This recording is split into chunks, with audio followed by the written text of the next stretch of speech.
महाराष्ट्र के बाद अब बिहार में होने जा रहा है बड़ा खेला। एनसीपी शिवसेना की तरह जेडीयू में भी टूट संभव है। दावे और आंकड़ों को समझेंगे तो खुद आपको लगेगा कि बिहार में टूट हो सकती है। दरअसल बिहार की राजनीति में आने वाला समय बड़ी चुनौतियों को लेकर आएगा, ऐसी अटकलें लगाई जा रही।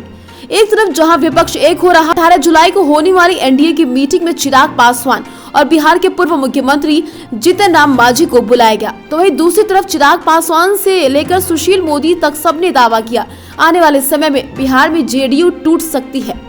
हाल ही में हिंदुस्तानी अवाम मोर्चा हम के संस्थापक पूर्व मुख्यमंत्री जीतन राम मांझी ने पत्रकारों से बातचीत कर ये दावा किया था, बिहार में किसी भी वक्त सरकार पर संकट आ सकता है, सरकार टूट सकती है। उन्होंने कहा था जेडीयू के लोग भी नीतीश कुमार से ऊब चुके, दूसरा ऑप्शन तलाश रहे, वही एनडीए का समर्थन भी कर सकते हैं। उपेंद्र कुशवाहा ने तो जेडीयू में रहते हुए ये बात कहनी शुरू कर दी थी, अब भी इस बात को दोहराते रहे।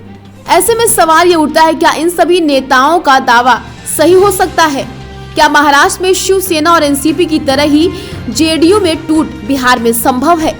महाराष्ट्र में एनसीपी की टूट के बाद बिहार के बीजेपी अध्यक्ष सुशील मोदी का बयान आया। उन्होंने कहा था महाराष्ट्र में एनसीपी के साथ जो हुआ वो अपने आने वाले समय में बिहार में हो सकता है। यही कारण है नीतीश कुमार ने पिछले 13 सालों में अपनी पार्टी के विधायकों से कभी एक बार बातचीत नहीं की है, लेकिन वो अपने विधायकों से मिल रहे हैं, बातचीत कर रहे हैं, जिससे साफ पता चलता है वो डरे हैं, सहमे हैं, महाराष्ट्र की तरह उनकी पार्टी कहीं टूट ना जाए। बीजेपी का कहना जेडीयू के विधायक 2024 में होने वाले लोकसभा चुनाव से पहले हो। विपक्षी एकजुटता में राहुल गांधी को पीएम पद का दावेदार नहीं बनाना चाहते हैं। इसके अलावा हाल ही में नीतीश कुमार का एक बयान सामने आया, उनके बाद राज्य की कमान तेजस्वी यादव को सौंपी जाएगी, यानी नीतीश के बाद तेजस्वी यादव को बिहार का सीएम बनाया जाएगा। नीतीश के इस बयान से जेडीयू के अधिकतर विधायक नाखुश, क्योंकि अगर तेजस्वी यादव मुख्यमंत्री बनते तो जेडीयू के जीतने की संभावनाएं कम होंगी। वर्तमान में जेडीयू की जो स्थिति है उसे देखकर ऐसा बिल्कुल नहीं लगता कि शिवसेना और एनसीपी की तरह जेडीयू में टूट संभव।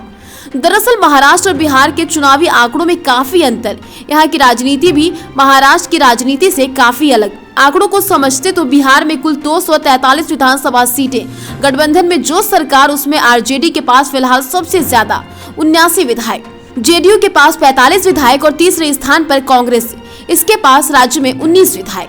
इसके अलावा भाकपा माले के पास 12, भाकपा के पास 2, माकपा के पास 2, निर्दलीय के पास 2 विधायक। इस तरह से महागठबंधन सरकार में 164 विधायक, जबकि विपक्ष में बीजेपी 78, हम 4, एआईएमआईएम के साथ 78 विधायक। ऐसे में अगर बीजेपी शिवसेना की तरह जेडीयू को तोड़ने की कोशिश करती है तो जेडीयू के कम से कम 30 विधायकों को एक तरफ होना होगा, जो बिहार में बेहद मुश्किल। इसके अलावा अगर 30 विधायक एक तरफ हो जाते हैं तो महागठबंधन के पास 122 का आंकड़ा।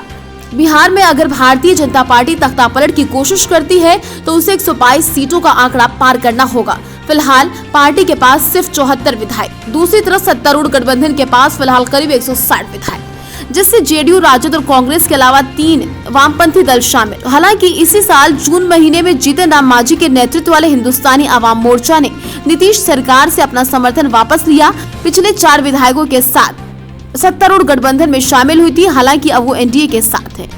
नीतीश कुमार के इर्द गिर्द शामिल नेता विजय चौधरी, अशोक चौधरी, संजय झा और ललन सिंह का अपना जनाधार नहीं।